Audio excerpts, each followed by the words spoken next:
What's up, YouTube? And welcome to the next of my auto museum tour series. Today we're in Danville, California, which is kind of near the San Francisco Bay Area, about, 50 miles away or so, east of there.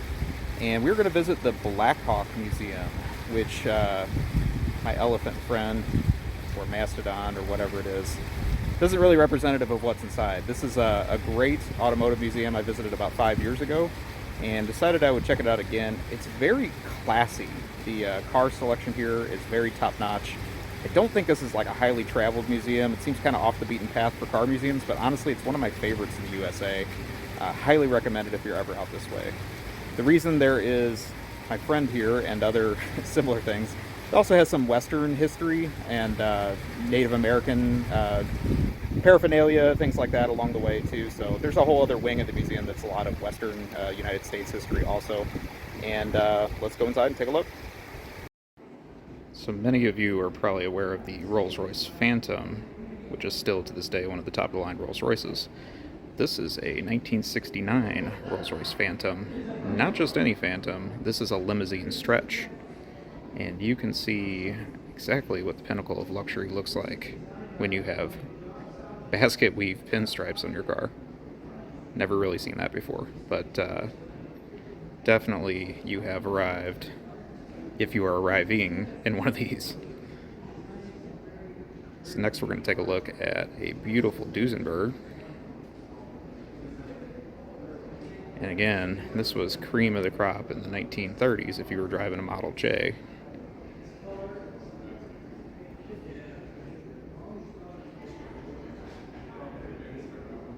This is the four-door, but you're going to see one that's a little bit fancier than this in just a second. Alright, so here we have a 1929 Duesenberg Model J. This one's the coupe. Stock market crash? Nah, let's just blow it on another Duesenberg. It's beautiful. Kind of an olive green paint, pistachio green, I don't know what you'd call it. But again, this is pure class.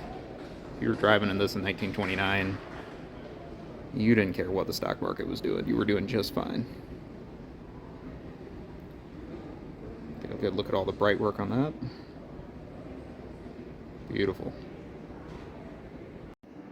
But if the Duesenberg's not your type, here is a modern brand that we're still familiar with, but this is the early beginnings of them. This is Bugatti, which was actually a French brand before Volkswagen bought their chunk of them in the late 90s. Again, if you were rolling in one of these in 1935, you were doing just fine. But really love the colors on this. Not common you see a black and blue with red accent motif, but I definitely dig it. Very cool. But if you're saying, nah, Bugatti, I don't know, those are too common, you can always go for this. This is also a French car. This is a Hispano-Suiza 1935. Beautiful cabriolet. And one thing you'll notice about the hood ornament on this is it is a flying swan. It's massive. I mean, it is much bigger than the Spirit of Ecstasy on a Rolls-Royce. So you really wanted others to know what kind of wealth you were flaunting if you had one of these. But maybe you're saying these cars just aren't special enough. So then, of course, you take your car and you turn it to a coach builder. Such is the case of this Rolls-Royce, which is known as the Copper Kettle for obvious reasons. This is probably the peak of bling. I don't think that anything that's being made today could top something like this. Pretty much exquisite in every way.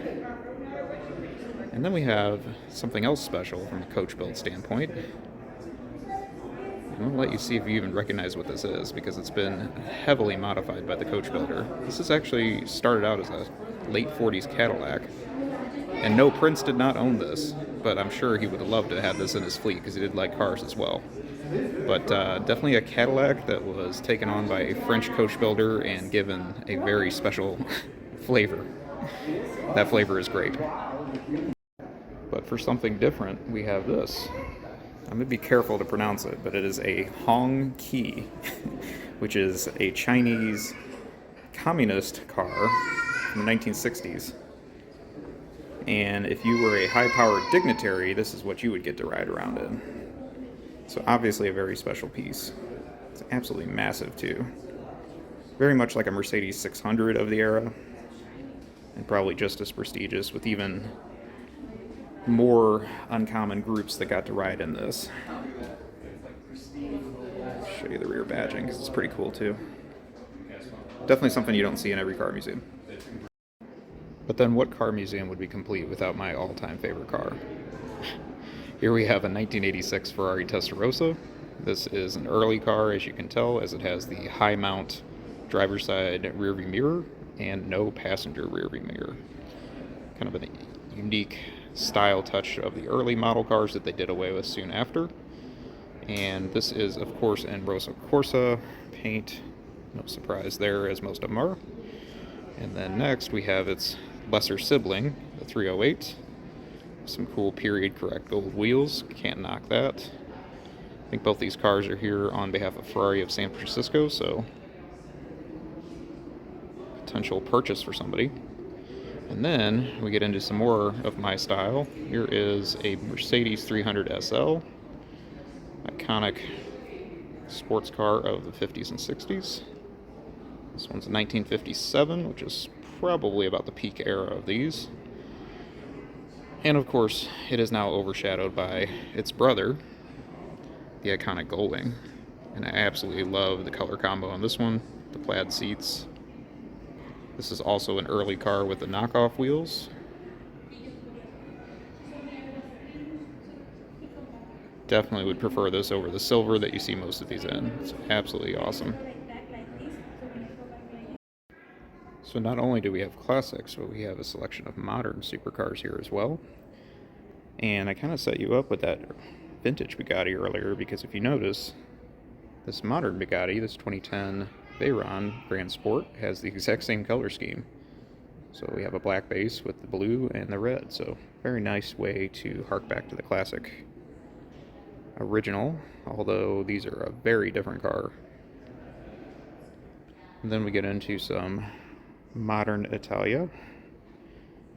We have a Lamborghini Centenario Roadster.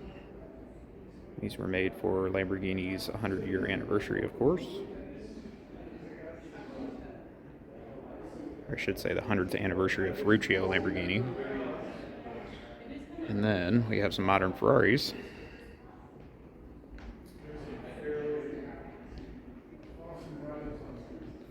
.458 Speciale Aperta,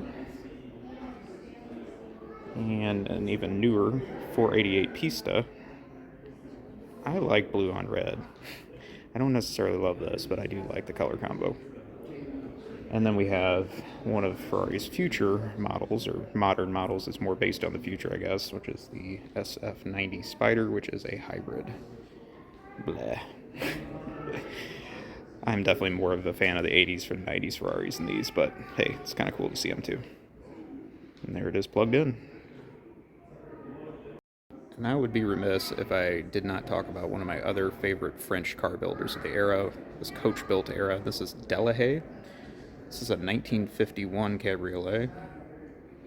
And honestly, it's a little bit restrained for some of their stuff. But over here, we have 1946 Delahaye. You can see those insane hubcaps on it.